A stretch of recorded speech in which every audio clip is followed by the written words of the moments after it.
بسم اللہ الرحمن الرحیم۔ السلام علیکم۔ مفتی اعظم پاکستان حضرت مولانا مفتی محمد شفیع رحمہ اللہ نے معارف القرآن جلد پنجم میں سورہ الحجر کی تفسیر میں قرآن مجید کی حفاظت کے ذیل میں ایک حیرت انگیز واقعہ لکھا ہے، جس سے کتب سماوہ کے مقابلہ میں حفاظت قرآن مجید کی ایک امتیازی شان کا اظہار ہوتا ہے۔ آپ حضرات کی دلچسپی اور معلومات کے لیے یہ واقعہ پیش کیا جاتا ہے۔ امام قرطبی رحمہ اللہ نے ایک سند متصل کے ساتھ ایک واقعہ امیر المومنین مامون کے دربار کا نقل کیا ہے کہ مامون کی عادت تھی کہ کبھی اس کے دربار میں علمی مسائل پر بحث و مباحثے اور مذاکرے ہوا کرتے تھے، جس میں ہر اہل علم کو آنے کی اجازت تھی۔ ایسے ہی ایک مذاکرے میں ایک یہودی بھی آ گیا، تو شکل و صورت اور لباس وغیرہ کے اعتبار سے ایک ممتاز آدمی معلوم ہوتا تھا۔ پھر گفتگو کی تو وہ بھی فصیح و بلیغ اور عاقلانہ گفتگو تھی۔ جب مجلس ختم ہو گئی تو مامون نے اس کو بلا کر پوچھا کہ تم اسرائیلی ہو؟ اس نے اقرار کیا۔ مامون نے امتحان لینے کے لیے کہا کہ اگر تم مسلمان ہو جاؤ تو ہم تمہارے ساتھ بہت اچھا سلوک کریں گے۔ اس نے جواب دیا، میں تو اپنے آباء و اجداد کے دین کو نہیں چھوڑتا۔ بات ختم ہو گئی، یہ شخص چلا گیا۔ پھر ایک سال کے بعد یہی شخص مسلمان ہو کر آیا اور مجلس مذاکرہ میں فقہ اسلامی کے موضوع پر بہترین تقریر اور عمدہ تحقیقات پیش کی۔ مجلس ختم ہونے کے بعد مامون نے اس کو بلا کر کہا کہ تم وہی شخص ہو جو سال گزشتہ آئے تھے؟ جواب دیا، ہاں میں وہی ہوں۔ مامون نے پوچھا کہ اس وقت تم نے اسلام قبول کرنے سے انکار کر دیا تھا، پھر اب مسلمان ہونے کا سبب کیا ہوا؟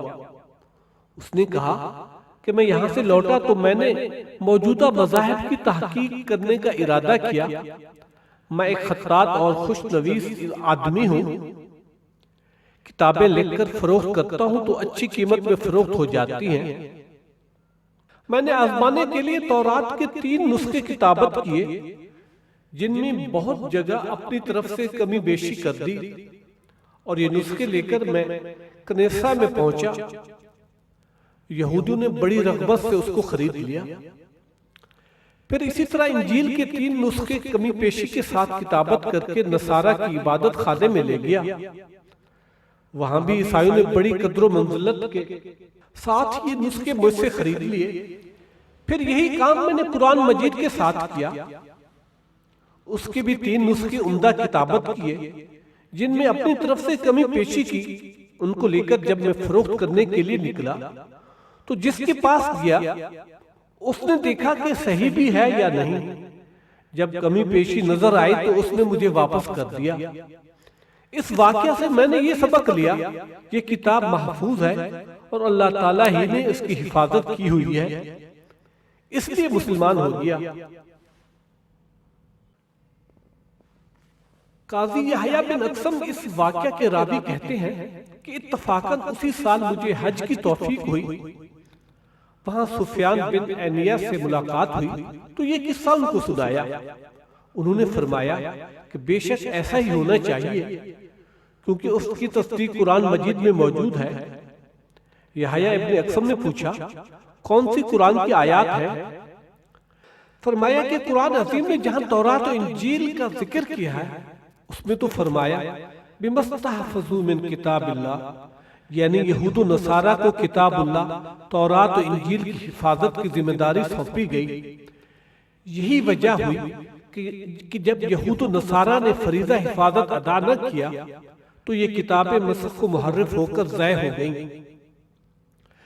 بخلاف قرآن کریم کے، اس کے متعلق اللہ تعالیٰ نے فرمایا اِنَّا لَهُ لَحَافِظُونَ، یعنی ہم ہی اس کی محافظ ہیں، اس لیے اس کی حفاظت حق تعالیٰ نے خود فرمائی۔ تو دشمنوں کی ہزاروں کوششوں کے باوجود اس کی ایک نقطہ اور ایک زیر و زبر میں فرق نہ آ سکا۔ آج عہد رسالت کو بھی تقریباً 1400 برس گزر چکے ہیں۔ تمام دینی اور اسلامی امور میں مسلمانوں کی کوتاہی اور غفلت کے باوجود قرآن کریم کی حفظ کرنے کا سلسلہ تمام دنیا کے مشرق و مغرب میں اسی طرح قائم ہے۔ ہر زمانہ میں لاکھوں بلکہ کروڑوں مسلمان جوان، بوڑھے، لڑکے اور لڑکیاں ایسے موجود ہیں جن کے سینوں میں پورا قرآن محفوظ ہے۔ کسی بڑے سے بڑے عالم کی بھی مجال نہیں کہ ایک حرف غلط پڑھ دے، اسی وقت بہت سے بڑے اور بچے اس کی غلطی پکڑ لیں گے۔ ویورز، ویڈیو دیکھنے کا بہت شکریہ۔